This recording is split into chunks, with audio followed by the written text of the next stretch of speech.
ঢাকার রাস্তায় যানজট ও দুর্ঘটনার অন্যতম কারণ হয়ে দাঁড়িয়েছে ব্যাটারি চালিত অটোরিকশা। তবে ট্রাফিক ব্যবস্থায় কৃত্রিম বুদ্ধিমত্তা ভিত্তিক ক্যামেরা স্থাপনের পর সড়কে কিছুটা শৃঙ্খলা ফিরলেও এসব বিদ্যুৎক্ষেকো যানের আধিক্যের কারণে এবং সেগুলোর নিয়ন্ত্রণহীন চলাচলের কারণে ট্রাফিক বিভাগকে বেশ বেগ পেতে হচ্ছে। এবার ঢাকার প্রধান সড়কগুলো থেকে যানজট কমাতে অটোরিকশা উঠিয়ে নেয়ার নীতিগত সিদ্ধান্ত নিয়েছে সরকার ও ট্রাফিক। আর এই সিদ্ধান্তে ক্ষোভে ফুঁসছে অটো চালকরা। বন্ধ করে দেবো, রাস্তাঘাট বাড়ি গাড়ি ব্যাগ বন্ধ করে দেবো। বন্ধ করলে মানুষজন আন্দোলনে নামবো, তো নামবই। ওখানে বলতে যে 1 তারিখে বন্ধ হয়ে যায়, 15 তারিখে বন্ধ হয়ে যায়, কিন্তু এখনো বন্ধ হয় নাই। বন্ধ করতে গেলে সরকার এটা যারা নাকি উঠো করছে, এটা একটা বন্দোবস্ত না করতে এটা বন্ধ করতে পারবো না। এটা একটা কর্মস্থল দেওয়া লাগবো আগে, তখন এটা বন্ধ করবো, এর আগে তো বন্ধ করতে পারবো না। বিআরটির তথ্য অনুযায়ী দেশে প্রায় 60 লাখ অটোরিকশা চলাচল করে। এর মধ্যে 10 থেকে 12 লাখ রাজধানী ঢাকায়। একই সময়ে যানজটের কারণে প্রতিদিন নষ্ট হয় প্রায় 83 লাখ কর্মঘণ্টা। এতে দৈনিক অর্থনৈতিক ক্ষতি 139 কোটি টাকা, আর বছরে প্রায় 50,000 কোটি টাকা।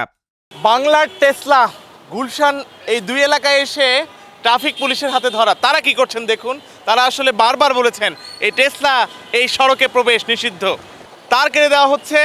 তোমরা গলিতে চালাইবে, মেন রোডে আসে কেন?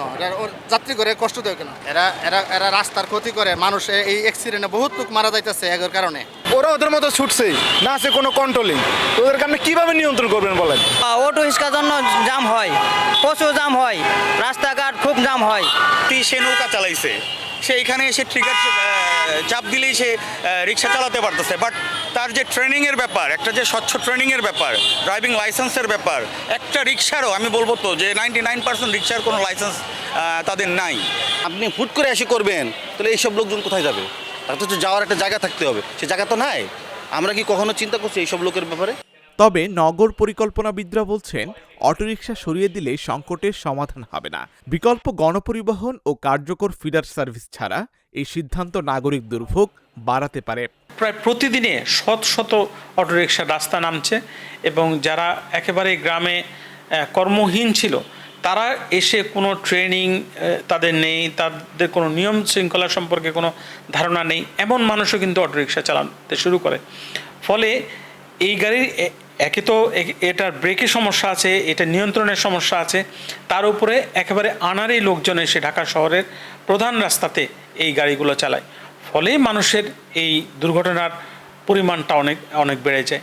তো আমি মনে করি যে এটার একদিকে নিয়ন্ত্রণ করা যেমন জরুরি, তেমনি এটার একটা বিকল্প পরিবহন ব্যবস্থা এখানে চালু করা প্রয়োজন আছে। যতক্ষণ না পর্যন্ত অল্টারনেটিভ কোনো আপনার বাহন না দিচ্ছেন, ততক্ষণ পর্যন্ত তো আপনি এটাকে নিয়ন্ত্রণ করতে পারবেন না। ডিএমপি ট্রাফিক বিভাগ সূত্রে জানা যায়, অটোরিকশার চলাচল নিয়ে ইতোমধ্যে তথ্য সংগ্রহ করা হয়েছে। এতে দেখা গেছে এসব যানবাহনের বেপরোয়া চলাচল, উল্টো পথে প্রবেশ, যত্রতত্র যাত্রী ওঠা নামানো এবং ট্রাফিক আইন অমান্যের প্রবণতায় তেমন কোনো পরিবর্তন আসেনি। তাই ট্রাফিক বিভাগ মনে করছে, রাজধানীতে বর্তমানে যে পরিমাণ অটোরিকশা চলাচল করছে তা নিয়ন্ত্রণে না আনলে ঢাকার সড়কে কাঙ্ক্ষিত শৃঙ্খলা ফেরানো সম্ভব নয়। আশিক আরিফিন, ঢাকা জার্নাল।